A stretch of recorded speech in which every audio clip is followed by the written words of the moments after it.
Hey everyone, welcome back. If Cash App crashes the second you tap it, freezes on the green loading screen, or just won't open at all, here are the three things that fixes this every single time, no login needed.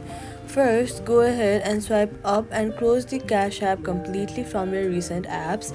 Then press and hold the Cash App on your home screen, tap remove app, then tap delete app and delete the app to fully uninstall it.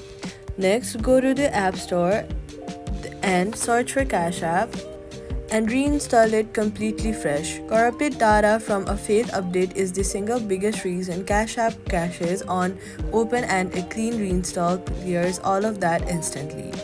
After reinstalling it, if it still crashes, go to your iPhone settings, then go to General, scroll down till VPN and device management.